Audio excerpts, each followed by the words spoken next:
नमस्कार मित्रों, स्वागत अभिनंदन दृष्टि के ऑनलाइन प्लेटफॉर्म पर। मैं डीके पांडे आपका स्वागत करता हूं।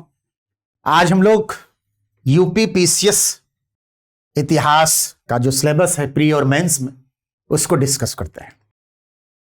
सिलेबस बहुत महत्वपूर्ण चीज है। सिलेबस के बारे में कहा जाता है कि यदि बच्चे को, परीक्षार्थी को सिलेबस की समझ हो गई तो 50% तैयारी ऐसे ही हो गई, क्योंकि आपने स्ट्रेटजी, रणनीति आपकी बन गई कि हमें क्या पढ़ना है, कैसे पढ़ना है, कितना पढ़ना है, कहां से पढ़ना है। क्योंकि यह सबसे महत्वपूर्ण चीज होती है। आपको स्मार्ट और स्किलफुल स्टडी करनी है, इसलिए सिलेबस को आप समझें, जानें। इस क्रम में आपको लास्ट ईयर के क्वेश्चन, प्री के क्वेश्चन हो या मेंस के क्वेश्चन हो, उसको भी देखना है। उससे आपके अंदर एक अप्रोच डेवलप होगा कि किस ढंग से क्वेश्चन की डिमांड है। इन फ्यूचर इस डायमेंशन को छोड़ दिया है तो इस डायमेंशन में प्रश्न प्रीलिम्स में पूछे जा सकते हैं या मेंस में पूछे जा सकते हैं। इसलिए सिलेबस की समझ विकसित करो। और यही नहीं कि हिस्ट्री, सभी के समझ विकसित हो गई, आधी तैयारी आपकी हो गई। तो हम लोग सबसे पहले प्री का सिलेबस डिस्कस करते हैं कि आखिर प्री जो एक तरह से ऑब्जेक्टिव टाइप के क्वेश्चन आएंगे, उनमें क्या क्या चीजें हमको देखना है। तो इसको देखते हैं हम लोग। सबसे पहले भारत का इतिहास एवं भारतीय राष्ट्रीय आंदोलन। इतिहास के अंतर्गत भारतीय इतिहास के सामाजिक, आर्थिक, राजनीतिक पक्षों की व्यापक जानकारी पर विशेष ध्यान दे रहा है। ठीक है। तो वैसे भी इतिहास में आपको प्राचीन काल यानी एंशिएंट हिस्ट्री, मेडुअल हिस्ट्री यानी मध्यकाल, और मॉडर्न हिस्ट्री यानी आधुनिक काल को पढ़ना है आपको। जब आप एंशिएंट हिस्ट्री पढ़ते हैं बेटा, आपके दिमाग में एक क्रोनोलॉजी, तिथिक्रम, कालक्रम सेट हो जाए माइंड में। यानी ये कि यहां से प्राचीन काल, आपके माइंड में एक सॉफ्टवेयर डेवलप हो जाना चाहिए। यहां से एंशिएंट शुरू हो रहा है और यहां से आधुनिक समाप्त हो रहा है। तो एक डेवलपमेंट, एक इवोल्यूशन क्रोनोलॉजिकली माइंड में सेट हो जाए। इससे क्या होगा कि जब भी आप अपनी वेबसाइट, मतलब आपके माइंड की जो वेबसाइट है, उस पर अगर आप www एंशिएंट हिस्ट्री डाले तो स्टोन एज से आपको राजपूत काल तक की सारी घटनाएं याद हो जानी चाहिए।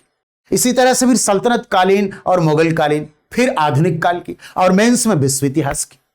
तो सिलेबस की इस ढंग से अंडरस्टैंडिंग हो, और इसको आप चेक भी कर सकते हैं। सिलेबस आपने देखा, उसके अनुसार आपने स्टडी किया, और स्टडी करने के बाद प्री के क्वेश्चन आप हल कर लिए, तो इसका मतलब आपकी स्ट्रेटजी सही है, किसी से पूछने की जरूरत नहीं है आपको।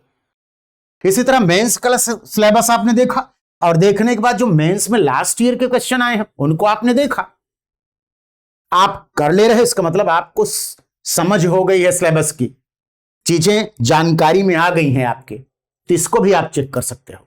Is it clear? तो हम जो है प्रारंभिक परीक्षा में भारत के प्राचीन, मध्यकालीन और आधुनिक तीनों इतिहासों का अध्ययन करेंगे, और इसको हम प्रारंभ करते हैं पाषाण काल से, जिसे हम इंग्लिश में स्टोन एज भी कहते हैं। इसे हम प्रागैतिहासिक या प्री हिस्टोरिक काल भी कहते हैं। अच्छा, सिलेबस डिस्कशन में दो बातें हमें ध्यान रखनी है, क्योंकि हम यूपीपीसीएस का डिस्कस कर रहे हैं, तो हमें यूपी स्पेशल को भी ध्यान में रखना है कि प्राचीन काल से लेकर आधुनिक काल के बीच उत्तर प्रदेश के विशेष संदर्भ में क्या घटनाएं घट रही हैं या क्या व्यवस्थागत परिवर्तन हो रहा है, उसे भी हमें समझना है, क्योंकि कुछ महत्वपूर्ण प्रश्न वहां से भी आ जाते हैं। तो बच्चों, सबसे पहले हमें यह समझना है पाषाण काल को, स्टोन एज को, जिसे हम प्रागैतिहासिक काल कहते हैं। प्रागैतिहासिक काल में हम क्या देखेंगे? यह देखेंगे कि कैसे मानव गुफाओं में रह रहा है, कंदराओं में रह रहा है, इधर उधर भ्रमण कर रहा है, भोजन की तलाश में घूम रहा है, यायावरी जीवन है, घुमक्कड़ जीवन है उसका, यानी वो संघर्षमय जीवन है उसका। वो खाद्य संग्राहक है, आखेट की तलाश में मछली पकड़ रहा है, कहीं शिकार कर रहा है। इस ढंग से वो अपना जीवन जी रहा है। इस दौरान वो बाद में गुफाओं में भी आश्रय ले रहा है, जैसे जैसे उसका विकास हो रहा है। गुफाओं में आश्रय के क्रम में देखिए कुछ मानवीय सृजनात्मकता के प्रमाण भी मिल रहे हैं। कि आप देखो कि भीमबेटका की गुफाओं में कैसे वो चित्रकारिता करता है, अन्य जो गुफाएं हैं उनमें किस तरह के वो चित्रण करता है। तो इस तरह से हमें स्टोन एज के मानव लाइफ के सभी पहलुओं को देखना होगा कि किस तरह से उसका रहन सहन और खान पान है। तो स्टोन एज में एक चीज ये देखेंगे। दूसरी चीज, स्टोन एज में हम ये भी देखेंगे कि उनके उपकरण कैसे हैं। चॉपर है, चॉपिंग है, हस्त कुठारियां हैं, बेदारणी है, आरी है, पॉइंट्स हैं, बेधनी है, कैसे उपकरणों का विकास हो रहा है। तो उपकरणों का विकास, उनकी लाइफ कैसी चल रही है उसको देखेंगे। साथ ही साथ हमें एक चीज और देखनी है और वह है साइट्स। तो 3 बातें आपको दिमाग में रखना बच्चा। पहली चीज, हमें देखना है कि उनकी लाइफ क्या है, क्या खा रहे हैं, कहां रह रहे हैं। ठीक है, उनको आइडेंटिफाई करेंगे कि सोहन घाटी से अगर सबसे पहले प्रमाण मिल रहे हैं, फिर नर्मदा घाटी से मिल रहे हैं, मद्रास संस्कृत के प्रमाण मिल रहे हैं, या मध्य गंगा घाटी के क्षेत्रों से मिल रहे हैं, मध्य प्रदेश, उत्तर प्रदेश या उत्तर भारत या दक्षिण भारत के जिन भी स्टेट से जो भी सामग्रियां मिल रही हैं, उनकी महत्वपूर्ण चीजें, हमको रिसर्च नहीं करना है, लेकिन महत्वपूर्ण चीजें जो प्रासंगिक चीजें हैं उनको दिमाग में रखना है। टूल्स उनके आपके दिमाग में होने चाहिए, क्या खाते हैं वो दिमाग में होना चाहिए, और कहां रहते थे, कैसे रहते थे, ये 2 4 5 चीजें आपके दिमाग में होनी चाहिए। यहां से वो क्वेश्चन कभी भी पूछ सकते हैं। इस संदर्भ में यह भी देखिए कि मान लीजिए पूर्व पाषाण काल और मध्य पाषाण काल में तो उनका जीवन खाद्य संग्राहक का था, यानी घुमक्कड़ थे, एक जगह से दूसरे जगह को खाद्य सुरक्षा के लिए भोजन की तलाश में भटकते थे। लेकिन तीसरा काल जब शुरू होता, जिसे हम नवपाषाण काल कहते हैं, अब तो मानव खाद्य संग्राहक से खाद्य उत्पादक बन गया, फूड प्रोड्यूसर बन गया। अब वो उत्पादन करने लगा। कैसे? नवपाषाण काल में हम कृषि करने लगते हैं, यानी कृषि के प्रमाण हम देखें तो कृषि के प्रमाण को हम वैश्विक संदर्भ में भी देखेंगे। वैश्विक संदर्भ में सामान्यतः हम माना जाता है कि सबसे पहले मिस्र में खेती हुई लगभग 12,500 ईसा पूर्व के आसपास, फिर जेरूसलम से हमें प्रमाण मिलते हैं, जेरिको से मिलते हैं प्रमाण। भारतीय संदर्भ में पहले तो हम मेहरगढ़ को मानते थे, लेकिन अब उससे भी पुराना पुरास्तर लहुरा देव आ गया है जो कुशीनगर में है, तो लहुरा देव को भी ध्यान में रखेंगे। इसके अलावा हमें नवपाषाण काल के प्रमाण भारत में किन किन पुरास्थलों से मिले हैं, महत्वपूर्ण पुरास्थलों को भी दिमाग में रखना है कि मेहरगढ़ तो है ही है, कोलढीवा है, लहुरा देव है, बुर्ज-होम है, गुफ कराल है। इन पुरास्थलों को देखो आप, जम्मू कश्मीर में गुफ कराल, बुर्ज-होम वगैरह है। यहां से क्या मिली? उत्तर प्रदेश के संदर्भ में आप देखो तो महदहा से, सराय नाहर से क्या चीजें मिली हैं हमें, उनको भी देखना है। तो इस तरह से हम पाषाण काल में इन चीजों को अब आप पढ़ेंगे तो आपके दिमाग में आ जाएगा कि सर ने कहा है क्या उपकरण थे, खान पान कैसा था, किन स्थलों से क्या मिले हैं, ये देख लीजिए। इसके बाहर कुछ भी कोई क्वेश्चन नहीं आने वाला है, इस तरह से इनको आप देख लेंगे। ठीक है, तो ये पाषाण काल के बाद हम देखते हैं कि कैसे ताम्र पाषाणिक यानी धातुओं का इस्तेमाल करता है। धातुओं के इस्तेमाल के क्रम में भारत में किन किन ताम्र पाषाणिक संस्कृतियों का जन्म होता है। जैसे राजस्थान के एरिया में आहार संस्कृति आती है। इसको जैसे अगर हम एक छोटे से मैप के थ्रू भी आपको बताने की कोशिश करते हैं कि राजस्थान के एरिया में आहार संस्कृति, यहां जोरवे संस्कृति, फिर उसके बाद मध्य प्रदेश में मालवा संस्कृति, फिर यहां एक दक्षिण भारत में, सुदूर दक्षिण में जो है आप देखिए कि एक अलग तरह की संस्कृत के प्रमाण मिलते हैं, जिसमें आयस टीले वगैरह के मिलते हैं, भस्म टीले वगैरह के प्रमाण मिलते हैं। तो इस तरह से हम इनको देखते हैं कि ताम्र पाषाणिक युग में कौन सी संस्कृतियां आई जो पाषाण काल के बाद धातु युग का आरंभ करती हैं। तो जोरवे संस्कृत में आप देखेंगे पत्थर के जो है घर बनाते थे। आहार संस्कृत में जोरवे में आप देखोगे इनाम गांव जैसी तमाम बस्तियां जहां बड़ी बड़ी जो है मतलब 100 150 कमरे बने हैं, इनको रक्षा प्राचीर से घेरा गया है। तो ये भी दिमाग में आप रखो। तो ये सिलेबस में क्या क्या चीजें कहां से आ गई हैं इनको देखेंगे। मालवा संस्कृत में आप देखो कि मालवा में बहुत सारे पुरास्थल है, जो नौदा टोली है, एरण है, कायथा है। इन सब से क्या क्या चीजें मिली, किस तरह से मालवा के मृदभांड महत्वपूर्ण है, क्या उनकी खास बात है, उसको भी आप देखो। कैसी कृषि करते थे, कैसे ये लोग जो है तकली का इस्तेमाल करते थे। मालवा के लोग तकली का इस्तेमाल करते थे, यानी वस्त्र उद्योग भी अपने जो है स्कोप दिखा रहा है। तो इस तरह से हम देख सकते हैं कि हमें क्रोनोलॉजिकली चीजों को माइंड में सेट करना है। फिर क्या देखना है बेटा कि कैसे ये ताम्र पाषाणिक गतिविधियों ने हमें एक अर्बनाइज्ड सिविलाइजेशन यानी नगरीय सभ्यता की पृष्ठभूमि तैयार करवा दी। उस क्रम में हम क्या देखेंगे, हम एक नगरीय सभ्यता को, हड़प्पा सभ्यता के नाम से जिसको हम जानते हैं, उसको देखेंगे। उसकी प्रकृति क्या थी, उसके सामाजिक आर्थिक राजनीतिक पहलू को देखेंगे, कितना विस्तार हुआ है, उसका भौगोलिक विस्तार कितना हुआ है वो देखेंगे हम। साथ में उसकी प्रकृति में स्पेसिफिक जो सबसे खास बात है, सबसे महत्वपूर्ण बात है जो हमें एक गौरव प्रदान करती है, वह उसका नगर नियोजन देखेंगे कि आखिर इसके नगर नियोजन में क्या ऐसी खास बात थी कि 18वीं शताब्दी में पेरिस और लंदन भी उसके सामने नहीं टिक सकते थे। तो इस नगर नियोजन की स्किल को देखो, हड़प्पा सभ्यता के लोग कैसे कांस्य प्रौद्योगिकी में रहकर इन्होंने एक सुंदर नगरों का नियोजन प्रस्तुत किया है, सड़कों का जाल बिछा दिया, ग्रिड पैटर्न एक तरह से देखो, भवनों के निर्माण में पक्की ईंटों का प्रयोग किया है। तमाम वस्तुएं ऐसे मिलती हैं जो एक विकसित सभ्यता का निदर्शन प्रस्तुत करती हैं।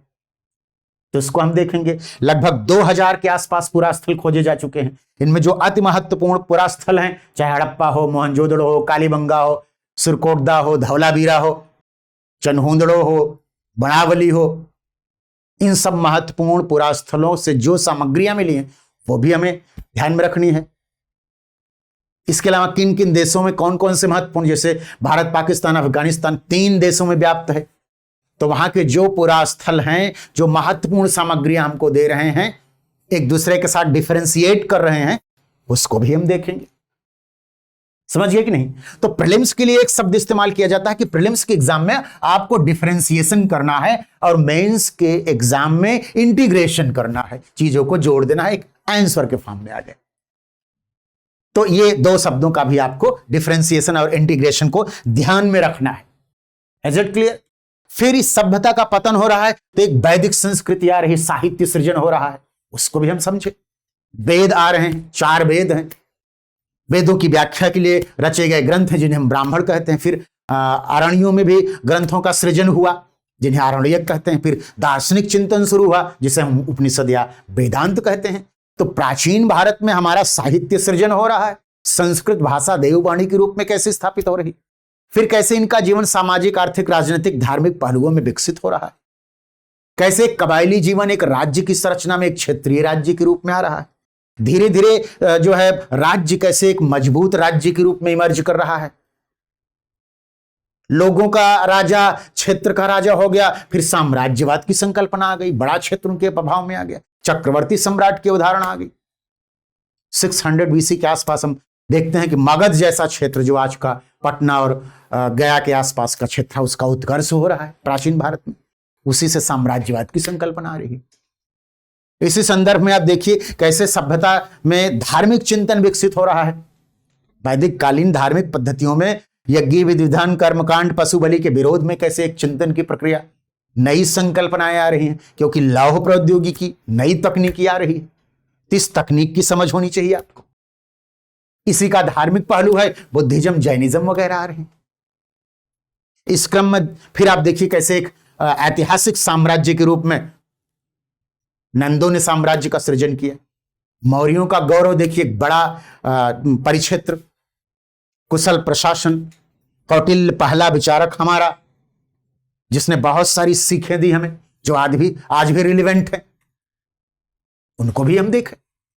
तो एक एक चीज को डिफरेंशिएट करके माइंड में रखो कि मौर्य काल आ गया तो मौर्य काल में गुरुजी ने कहा कि ये 3 प्रमुख सम्राट हैं, चंद्रगुप्त मौर्य, बिंदुसार, अशोक, इनको प्रमुख रूप से पढ़ना है। और क्या पढ़ना है? अशोक के अभिलेख पढ़ना है, मौर्य प्रशासन पढ़ना है, फिर विदेशी यात्रियों की विवरण या विदेशी विवरण को देखना है। इस संदर्भ में इस कला के क्षेत्र में क्या विकास हो रहा है, वास्तुकला के क्षेत्र में क्या विकास हो रहा है, मूर्तिकला के क्षेत्र में, चित्रकला के क्षेत्र में, ललित कला के क्षेत्र में क्या विकास हो रहा है, उनको भी हम देखें। तो सभी पहलुओं को देखते हुए हम आगे बढ़ेंगे।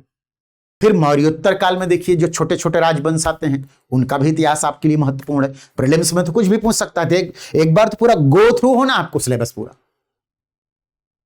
इस क्रम में फिर आप सीधे आगे गुप्त काल तक पहुंचते हैं। फिर इधर दक्षिण में भी आप संगम, चोल, चालुक्य, पल्लव। चोल काल अपने आप में एक बहुत गौरवपूर्ण निदर्शन प्रस्तुत करता है, उनके इतिहास को भी आपको देखना है। गुप्तों के बाद आप गुप्तोत्तर काल में, फिर राजपूत काल में आप देखिए हर्षवर्धन को भी देखेंगे और दो छोटी छोटी रियासतें उनको भी देखेंगे। गुप्त काल स्वर्ण काल के रूप में है, उसका एक विशेष अध्ययन करेंगे, उसके सम्राटों को देखेंगे। तो गुप्त काल और गुप्तोत्तर काल को भी हम अच्छे से देखेंगे, क्योंकि यहां से भी प्रश्न पूछे जा रहे हैं। प्रश्नों के नेचर में जो अभी तक हमने देखा बेटा, ये दो तीन बातों को विशेष ध्यान में रखना है। एक तो साहित्य से संबंधित, कला से संबंधित चीजें पूछी जा रही और संस्कृत से संबंधित चीजें पूछी जा रही। तीन पर आपको विशेष ध्यान रखना है और महत्वपूर्ण जो व्यक्तित्व है वो है।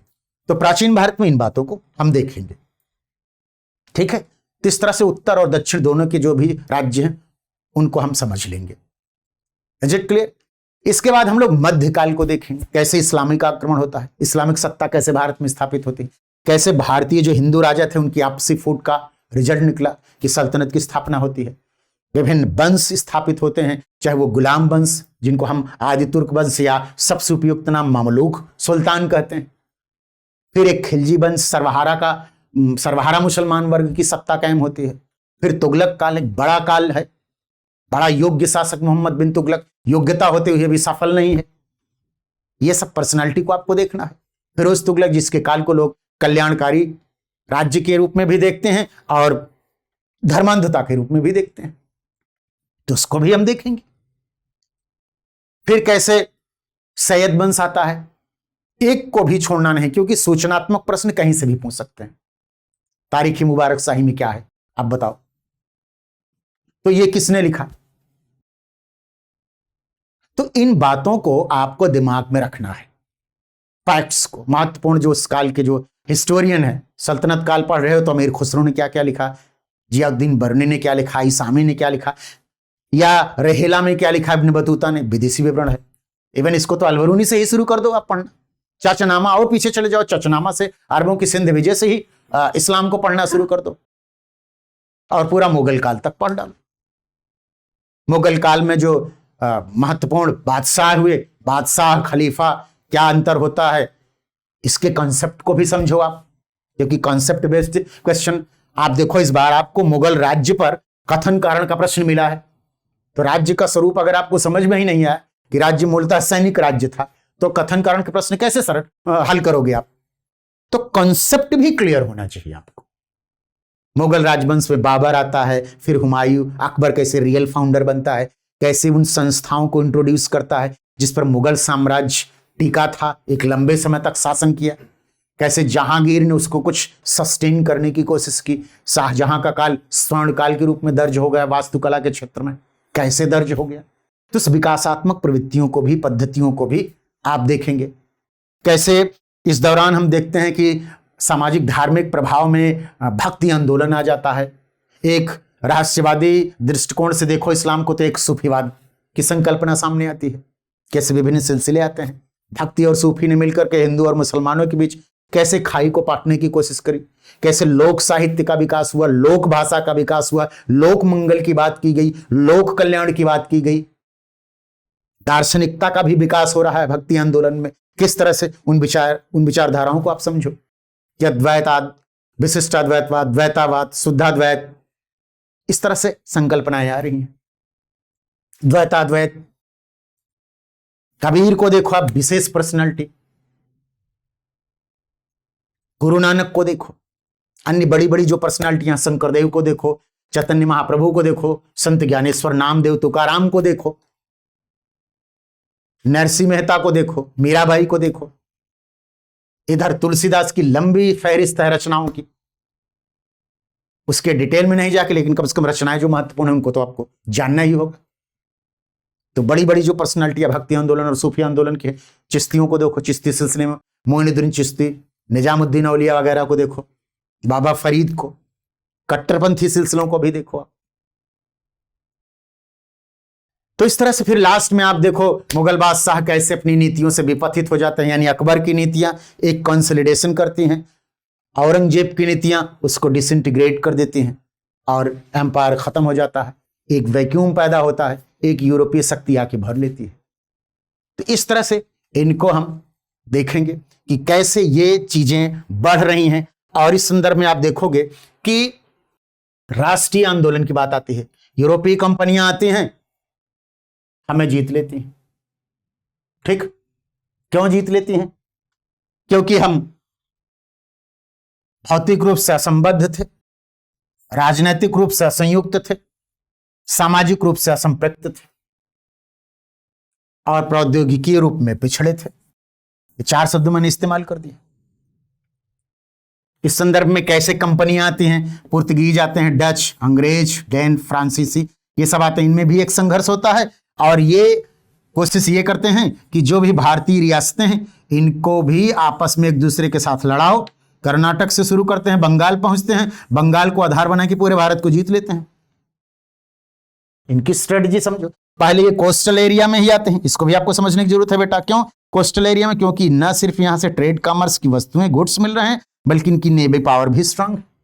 ये लैंड एरिया में बहुत बाद में जाते हैं, जब यहां बहुत स्ट्रांग हो जाते हैं, क्योंकि सी रूट से इनका ट्रेड कॉमर्स हो रहा है। तो इस स्ट्रेटजी को समझो इनकी, तो चाहे जैसा टफेस्ट क्वेश्चन बनेगा आपको सब आ गया।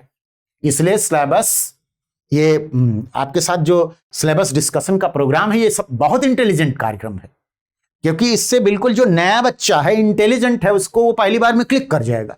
उसको सिलेबस की समझ हो गई, बेसिक बुक उठाएगा, लास्ट ईयर के प्री और मेंस के क्वेश्चन देखेगा, तैयारी करेगा, बैठेगा, टॉप कर जाएगा, पहली बार में डिप्टी कलेक्टर बन जाएगा। तो सिलेबस की अंडरस्टैंडिंग बहुत महत्वपूर्ण चीज होती है कि ये अंग्रेज हमारी संसाधन से हम ही को आपस में लड़ा के, हमारे ही सहयोग से हम ही को जीत ली, 200 साल तक शासन किए।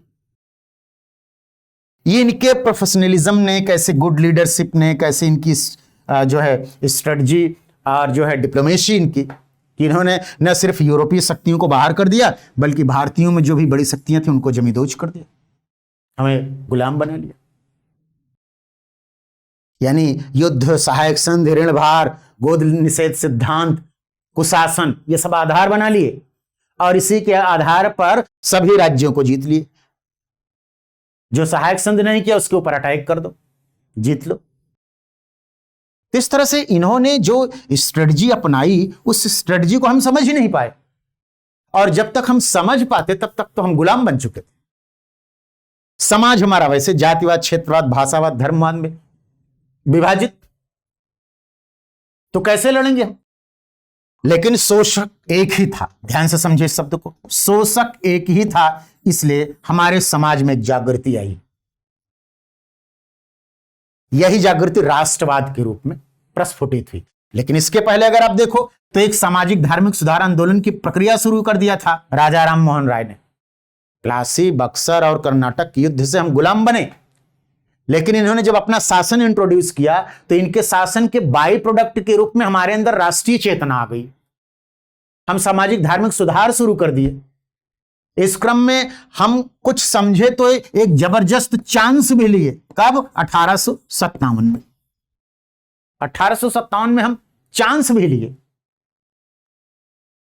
और इनको हराने की कोशिश की, लेकिन हमारे नेतृत्व, कार्यक्रम, संगठन, आइडियोलॉजी इनसे कमजोर हर मामलों में, इनसे 15 हर मामलों में। तुम कैसे जीतेंगे इनको? वो भी ऐसी शक्ति जिसके बारे में कहावत थी कि इसके साम्राज्य में कभी सूर्यास्त नहीं होता है। इस शब्द को समझो। सूर्य, जैसे हम आज पढ़ा रहे हैं आपको, दिन है तो अमेरिका में रात है, तो इनका शासन यहां भी है वहां भी है। एक जगह अगर सूर्यास्त हो गया तो एक जगह सूर्योदय है। तो दिमाग से, बुद्धिर्यस्य बलम तस्य। इस तरह से आप देखो कि कैसे अंग्रेजों ने हमको गुलाम बना के रखा, लेकिन धीरे धीरे इन्हीं की भाषा से, इन्हीं के साहित्य से, इन्हीं के विचारों से हम लोग भी, जैसे मेंस में एक क्वेश्चन आया था कि भारतीयों ने विदेशी दासता की बेड़ियों को विदेशी हथौड़े से ही तोड़ दिया। तो एक हकीकत है, विदेशी हथौड़े से तो तोड़ा, लेकिन विदेशी हथौड़े से ही नहीं तोड़ा, इसमें भारतीयता भी थी, गांधी के दर्शन थे। तो मेंस वगैरह में जो क्वेश्चन आ रहे हैं उनको आप प्रीलिम्स से जोड़ के अलग मत करो, दृष्टिकोण बदल दो। डिफरेंशिएशन करना हमको प्रीलिम्स में, इंटीग्रेशन करना है मेंस में। यही है, शब्दों की बाजीगरी करनी है। लेकिन ये तभी होगा जब आपको सिलेबस की अच्छी समझ होगी। तो कैसे फिर देखिए, भारत में राष्ट्रवाद आता है, राष्ट्रवाद संगठित होता है, आईएनसी बनती है। आईएनसी अपनी तमाम आइडियोलॉजी के फेजेज से गुजरती है। पहला चरण मॉडरेट यानी उदारवादी, हम संवैधानिक पद्धति से प्रार्थना, प्रस्ताव, प्रतिनिधिमंडल के माध्यम से अंग्रेजों से अपनी मांगे मनवाएंगे। लेकिन धीरे धीरे मोह भंग हो रहा। क्यों? क्योंकि अंग्रेज जानते थे कि नहीं, हमारा इंटरेस्ट इसमें नहीं, इंटरेस्ट का क्लैश है। बंगाल विभाजन करते हैं, एक नई आइडियोलॉजी आती है जिसे हम गर्मपंथी कहते हैं। विरोध शुरू हो गया, लेकिन ये विरोध हिंसक ही था। लेकिन बाद में ये हिंसक भी हो गया जब क्रांतिकारी विद्रोह शुरू हो गए। विनाश करो, निर्माण स्वतः हो जाए, वह निहिलिज्म की अवधारणा, जो रशियन निहिलिज्म की अवधारणा। तो हमारे स्वतंत्रता आंदोलन में कैसे आइडियोलॉजी आ रही है, और हमारे समाज के विभिन्न वर्ग भी विद्रोह शुरू कर रहे हैं जो शोषित हैं। जैसे चाहे वो आदिवासी भाई, कृषक भाई हो, मजदूर भाई हो, इन सब के अंदर भी अपना हितबोध विकसित हो रहा है। कांग्रेस विभिन्न आइडियोलॉजी को लेते हुए आगे बढ़ती है। गांधी बाबा आते हैं 1920 में। आंदोलन जन आंदोलन, जनता का आंदोलन हो गया। क्यों? क्योंकि गांधी की बहुत अच्छी लाइन शेयर करूंगा बेटा, people is subject of politics. राजनीति का विषय है जनता, उद्देश्य नहीं, सब्जेक्ट है जनता। इसके पहले ये कोई नहीं समझता था। तो इस तरह से गांधी अपने असहयोग, सविनय, भारत छोड़ो आंदोलन के माध्यम से काम करते हैं। फिर कैसे इस दौरान तमाम घटनाएं वैश्विक स्तर पर घटती हैं, जैसे साम्यवादी क्रांति रसिया में हो जाती है, सामाजिक न्याय की अवधारणा सामने आती है, भारत में भी साम्यवाद आता है। फिर समाजवाद की अवधारणा साम्यवाद से थोड़ा सा कम, रेडिकल अप्रोच, अहिंसात्मक समाजवाद आता। लेकिन इस दौरान एक जो विडंबना है या ट्रेजेडी है या हमारा मिस्टेक कहेंगे कि हम शताब्दियों से रह रहे मुस्लिम समुदाय को विश्वास में नहीं ले पाए, या हम एक सेकुलर आंदोलन को नहीं बना पाए, और तमाम राजनीतिक महत्वाकांक्षी व्यक्ति अपनी सत्ता की भूख मिटाने के लिए कुछ ऐसे सांप्रदायिक हथकंडे अपना लिए जिन्होंने अंततः एक पृथक मुस्लिम राष्ट्र का आंदोलन शुरू कर दिया। अंग्रेजों का क्या था? जैसे जैसे राष्ट्रीय चेतना बढ़ रही थी वैसे डिवाइड एंड रूल के डायमेंशन डेवलप कर रहे थे। पहले हिंदू मुस्लिम को, फिर उदारवादी अनुदारवादी को, फिर आर्य और द्रविड़ियन को, फिर दलित और ब्राह्मण या उच्च वर्ग और निम्न वर्ण का। इनको लड़ाओ आपस में। यही कारण है कि गांधी ने जन आंदोलन से राष्ट्रीय निर्माण की प्रक्रिया शुरू की। बट एक त्रासदी के साथ हमको स्वतंत्रता मिली, आजाद तो हुए हम। इस दौरान उन्होंने संवैधानिक विकास की एक लंबी फहरिस्त हम देखते हैं, रेगुलेटिंग एक्ट से लेकर 1935 तक। लेकिन कभी भी ये इंडियंस को इतने अधिकार नहीं दिए कि वो विकास कर सकते थे। यही कारण है कि 1947 जब आजाद हुए तो सुई भी बाहर से आती थी। विभाजन की त्रासदी, तमाम रियासतें जो थी, जो इनके लिए एक तरंगरोध का काम करती थी, उनको ये लेकर रखे थे ताकि कॉलोनियल रूल बना रहे। क्यों? क्योंकि भारत तो कच्चे माल का स्रोत है, बने बनाए माल की मंडी है। इसी की तरह इसको गुलाम रखो। बाद में लेबर लॉ के कारण ब्रिटेन में वस्तुएं कॉस्ट ऑफ प्रोडक्शन बढ़ गया तो वित्तीय पूंजीवाद के तहत यहां भी निवेश कर दिए। हर जगह सिर्फ अपना लाभ देखे, तो चाहे रेलवे हो या जहाजरानी हो, वेयर हाउसेज हो या प्लांटेशन हो, हर जगह इन्होंने अपना लाभ देखा। और इनका एक चीज कि हमेशा विदेशी चरित्र बना रहा। धन निकासी, धन हमारा बहिर्गमन, धन का बहिर्गमन हो रहा था। इससे हम गरीब होते जा रहे थे और वो अमीर होते जा रहे थे। नहीं, आप सोचो कि 18वीं शताब्दी के प्रथमार्ध तक हम निर्यातक थे और फिर आयातक हो गए, तो क्योंकि हम गुलाम हो गए। ये एक महत्वपूर्ण चीज है। इन बातों को भी देखेंगे। फिर हम स्वतंत्रता के बाद देखेंगे कि कैसे हमारे लौह पुरुष ने रियासतों का एकीकरण किया, stand still agreement, instrument of accession, इन सब के द्वारा कैसे उन्होंने 562 रियासतों का एकीकरण किए। हैदराबाद में कार्रवाई हुई, जूनागढ़ में कार्रवाई हुई, कश्मीर की कार्रवाई थोड़ी इनकम्प्लीट थी इसलिए उसको हम भुगत रहे हैं। तो इन सारी महत्वपूर्ण घटनाएं आपकी उंगलियों पे होनी चाहिए बेटा। जिन जिन को मैं बोल गया उनके पूरे कंसेप्ट क्लियर होने चाहिए। कैसे इकोनॉमिक एक्सप्लॉयटेशन अंग्रेजों ने किया, वो सारे डायमेंशन, कृषि से, उद्योग धंधे से, व्यापार वाणिज्य से, इनमें राज्य की क्या भूमिका है, चारों डायमेंशन में आप पढ़ो। तो इस पढ़ाई से प्री तो निकलेगा ही आपका, मेंस भी बहुत अच्छे से तैयार हो जाएगा। तो कुल मिला के अगर आप देखो तो इन सारी चीजों को मुझे अपनी उंगलियों पे रखना है, इसी तरह से देखना है। अब मेंस आ गया। मेंस में अगर आप देखो सिलेबस के अनुसार आपको पढ़ना है बेटा। मेंस का जो दृष्टिकोण है वो एनालिटिकल है, यानी विश्लेषणात्मक है। आप मान के चलो कि कुछ प्रश्न आपको 125 शब्दों में, कुछ 250 शब्दों में लिखने हैं। अब 125 का 10-5 शब्द का इधर उधर हो जाए तो कोई ऐसा नहीं कि आपने कोई 302 का क्राइम कर दिया है, 10-5 शब्द बढ़ सकते हैं। इसलिए शब्दों को बहुत वो नहीं है, लेकिन कोशिश ये करो कि अगर 125 है तो 125 में ही हो जाए, 2-4 शब्द इधर उधर हो जाए तो कोई फर्क नहीं। अब 125 को आप 150 में मत लिखो, 250 को आप 300 शब्दों में मत लिखो। इसको लिखोगे तो आपके बहुत सारे प्रश्न छूट जाएंगे। तो स्ट्रेटजी आपकी होनी चाहिए। तो पहली स्ट्रेटजी मेंस की क्या होनी चाहिए आपकी, कि हमें शब्दों पर लगाम रखनी है। इसके लिए क्या करना होगा, इसके लिए हमें आंसर राइटिंग की प्रैक्टिस करनी होगी। आंसर राइटिंग की प्रैक्टिस में हमें पहली चीज शब्दों का उपयुक्त चयन करना होगा।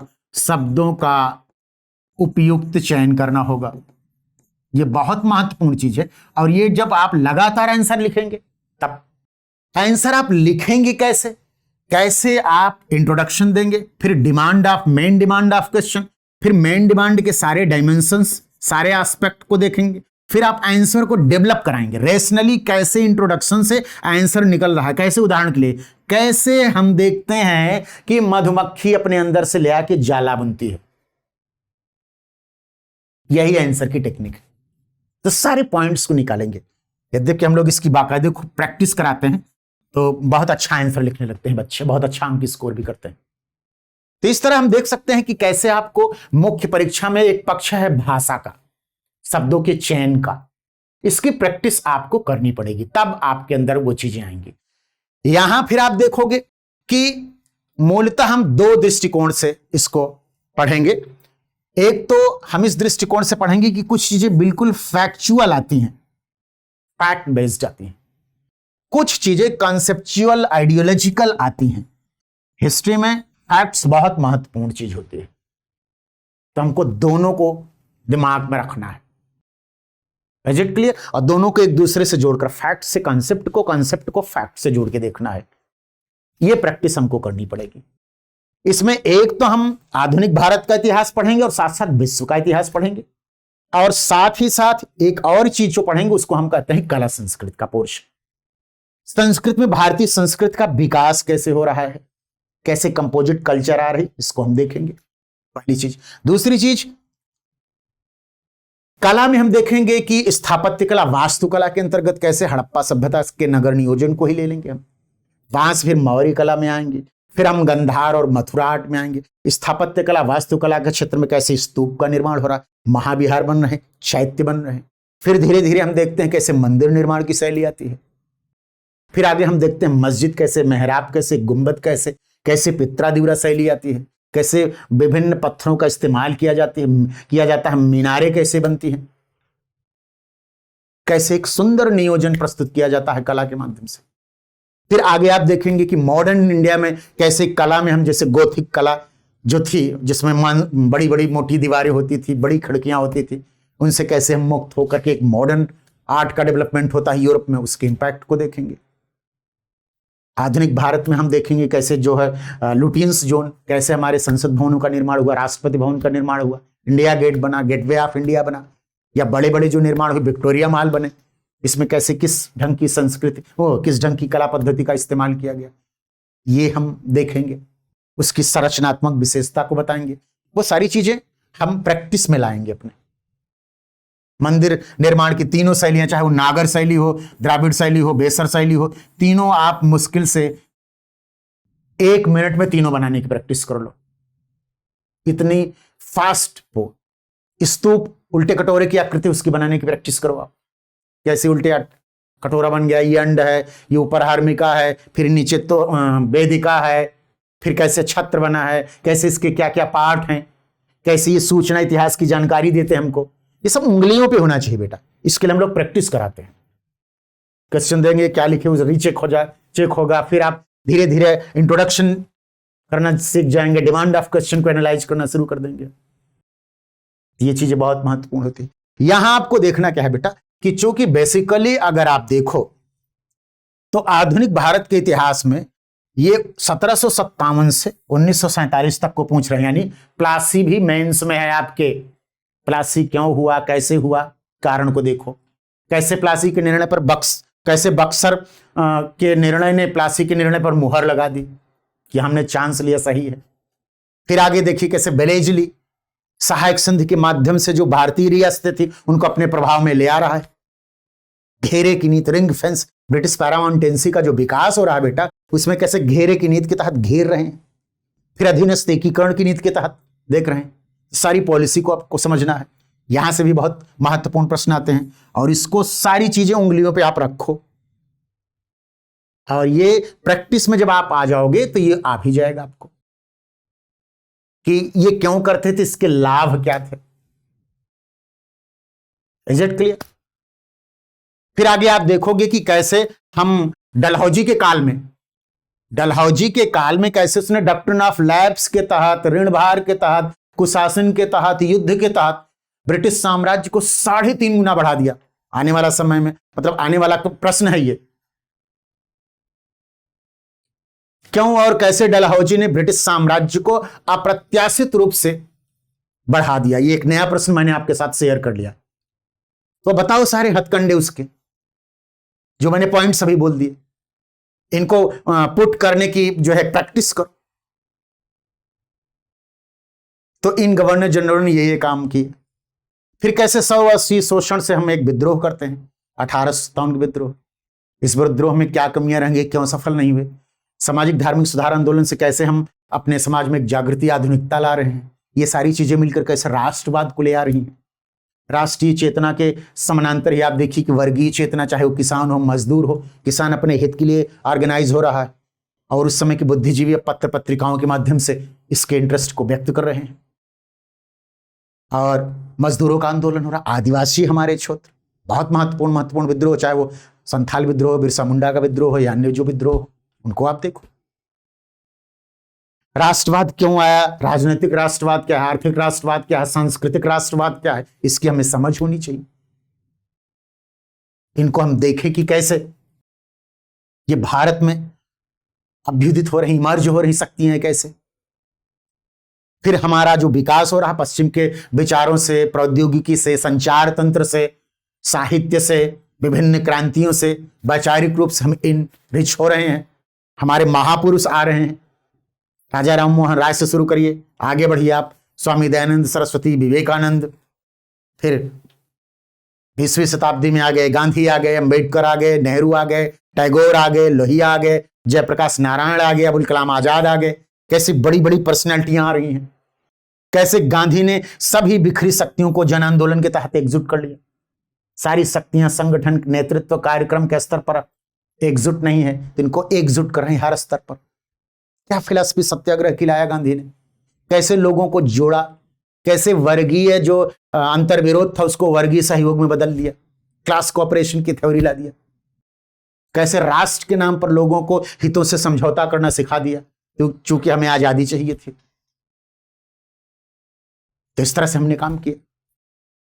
तो विभिन्न जो है आंदोलनों को भी आप देखोगे, असहयोग से क्या मिला, कैसे मिला, सविनय से क्या मिला, कैसे मिला, भारत छोड़ो आंदोलन ने क्या दिया और क्या नहीं दिया, कैसे विभाजन हो गया, कैसे हमारे देश में सांप्रदायिकता का जन्म हो रहा है, साम्यवादी समाजवादी शक्तियां कैसे आ रही हैं, कैसे आंदोलन को ये इनरिच कर रही हैं। आंदोलन पहले शहर में शुरू हुआ, फिर गांव तक कैसे पहुंच गया, दिल्ली से गांव के बीच संगठन कैसे आ गया। राष्ट्र निर्माण की प्रक्रिया को समझो और राष्ट्र निर्माण का जो विजन आइडियोलॉजिकली उदारवादियों का क्या था, अनुदारवादियों का क्या था, क्रांतिकारियों का क्या था, गांधी का क्या था, साम्यवादियों का क्या था, समाजवादियों का क्या था, या पृथकतावादी मुस्लिम नेताओं का क्या था। इसकी एक समझ विकसित करो। इसके बियॉन्ड एक भी प्रश्न नहीं आएगा, एक सिंगल क्वेश्चन नहीं आएगा जो मैंने शब्दों का चयन कर लिया है। फिर आप देखो आजादी मिल गई, आजादी के बाद आप देखो राष्ट्र निर्माण के लिए कैसे जो है हमने काम किए, उसको भी हम देखेंगे।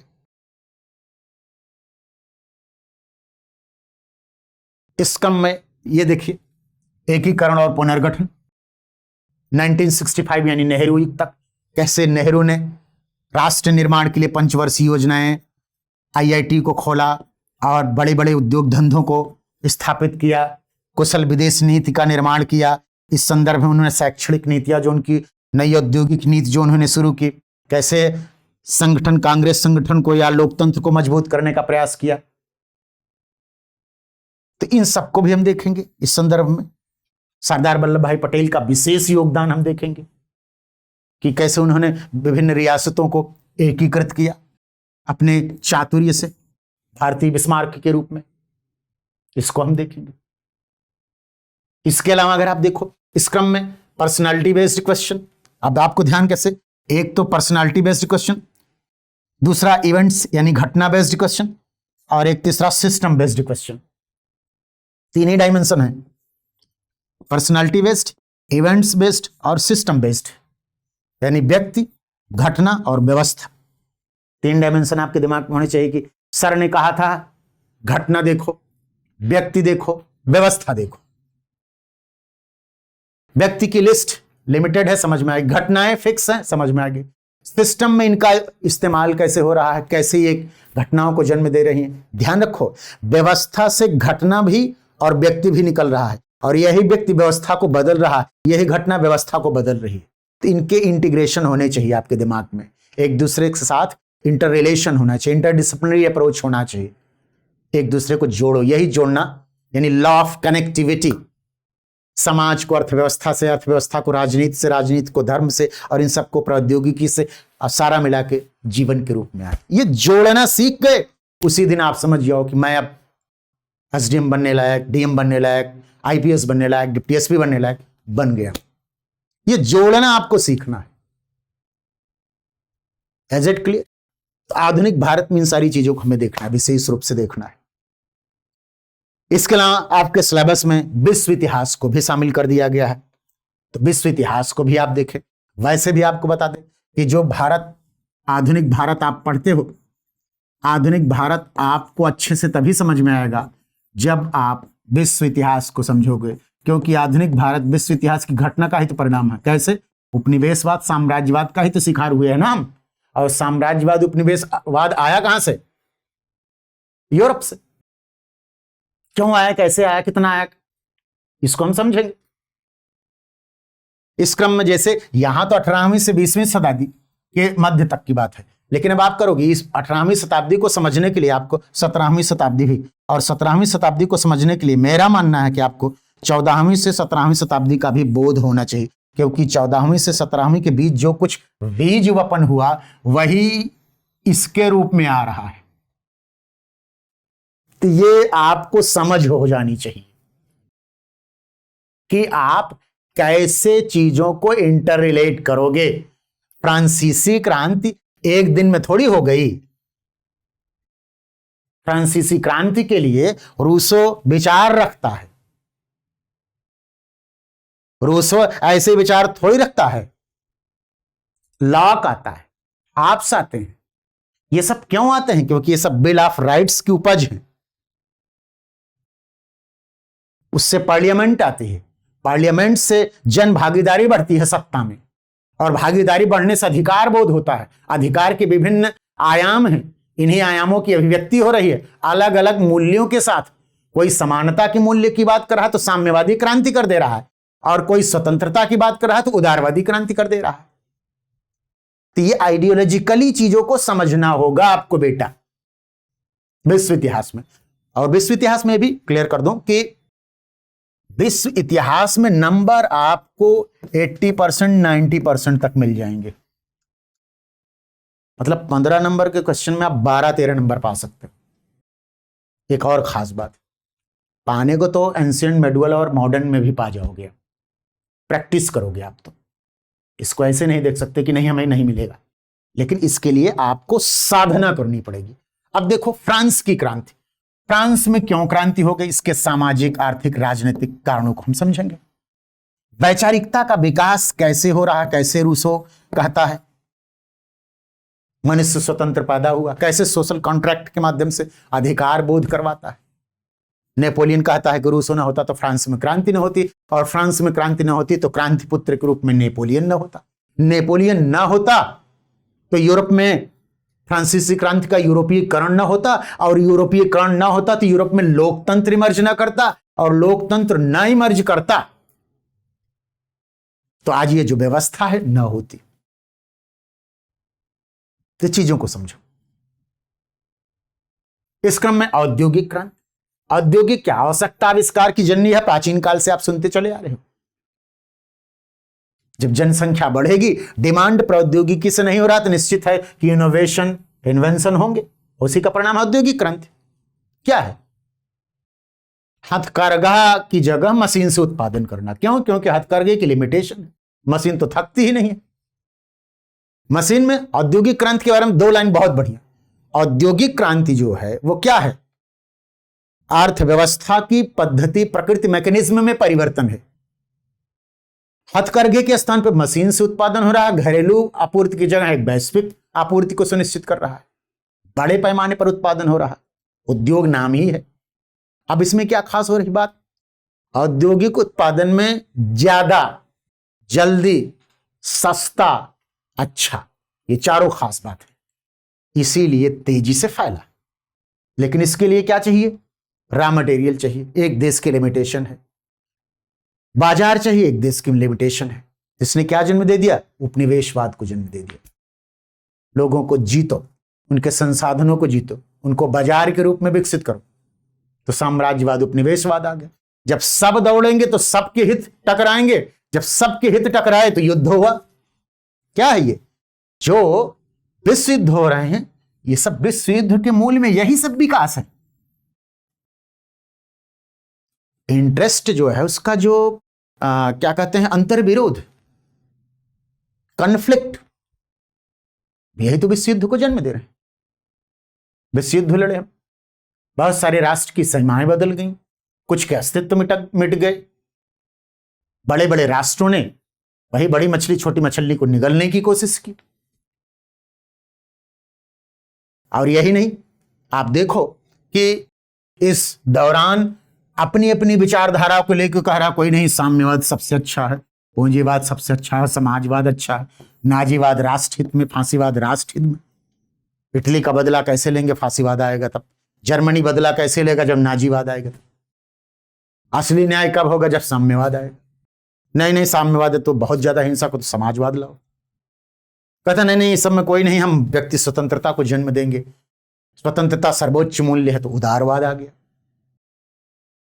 तो हर आइडियोलॉजी अपने को वैसे ही सही मानती है जैसे स्यादवादी कहते हैं कि अंधे हाथी को। तो हमें चक्षु ज्ञान की जरूरत है। तो इस तरह से हम इनको देखेंगे, वैचारिकता के विकास को देखेंगे। इन सबको पढ़ने से आपको हिस्ट्री ही नहीं बेटा, इनसे आपको जो और फायदा है वो ये कि पॉलिटी के क्वेश्चन को भी, इकोनॉमिक्स के क्वेश्चन को भी, अंतरराष्ट्रीय संबंधों के क्वेश्चन को भी बहुत आप इजीली हल करोगे। हिस्ट्री तो मदर ऑफ ह्यूमैनिटीज है। हिस्ट्री की अगर आपको समझ हो गई तो आप जानते हैं हर विषय में अपनी कुछ न कुछ दखलंदाजी बढ़ा देंगे। तो ये सिलेबस की समझ का आउटपुट है। एक बार सिलेबस की समझ में कि अरे ये समझ में तो ये चीजें तो पॉइंट आउट कर दिया है कमीशन ने, लेकिन इसमें हमें समझना क्या है? तो वो जो हमने पॉइंट्स बताए आपको कि इस रूप में समझना है। जो बिल्कुल नए बच्चे होंगे इनको 2-3 बार इसको देखिएगा कि गुरुजी ने कहा है कि मूल्यबोध को हम देखेंगे तब आइडियोलॉजिकल समझ आएगी। आइडियोलॉजी का ही तो कॉन्फ्लिक्ट है ना, इन्हीं से घटनाएं घट रही हैं। वैचारिकता से घटनाएं, घटनाओं से युद्ध, युद्ध से विनाश, और विनाश से फिर सीख, यही चल रहा है इतिहास में, यही तो हो रहा है ना। तो इन्हीं को कनेक्ट करना हमें एक दूसरे के साथ। और नेचर ऑफ क्वेश्चन को आप देखेंगे कि आखिर हिटलर ना होता तो सेकेंड वर्ल्ड वॉर ना होता, या फांसीवाद में इटली अपना भविष्य देख रही है, या रूसों का सोशल कॉन्ट्रैक्ट ना होता तो क्रांति ना होती। तो एक दूसरे से रिलेट करो ना, चीजों को रिलेट करना सीखो इसको। तो इस तरह से हम देख सकते हैं कि इस सिलेबस में हमें प्री और मेंस के अंतर्गत क्या क्या चीजें पढ़नी है और उन्हीं के अनुसार आपको स्टडी भी करनी है। इसको चेक करो, रीचेक करो। कैसे? प्री के क्वेश्चन को देखो, मेंस के क्वेश्चन को देखो। प्री के क्वेश्चन के संदर्भ में आपको बता दूं कि जैसे मैं अभी 2021 के पेपर को आपके सामने पेश किया है, उसको आप देखो, प्रीलिम्स के क्वेश्चन। और इस क्रम में अगले प्रीलिम्स के भी क्वेश्चन, यानी 2022 में जब आप एग्जाम दोगे उसके पहले यूपी पीसीएस के ज्यादातर पेपरों को हल कर देंगे, तो कुछ क्या, मुझको लगता है 60% क्वेश्चन आपको ऐसे मिल जाएंगे, पेपर सॉल्व करने से मिल जाएंगे। इसी तरह मेंस की भी स्ट्रेटजी एक बनेगी, उसमें आपको आंसर राइटिंग सिखाया जाएगा और ईमानदारी से साधना करोगे तो पहले ही बार में सेलेक्ट हो जाओगे। तो इस तरह से बच्चों सिलेबस को देखो, समझो और मेरी शुभकामनाएं, आप अपने गोल को अचीव करो। Thank you, God bless you.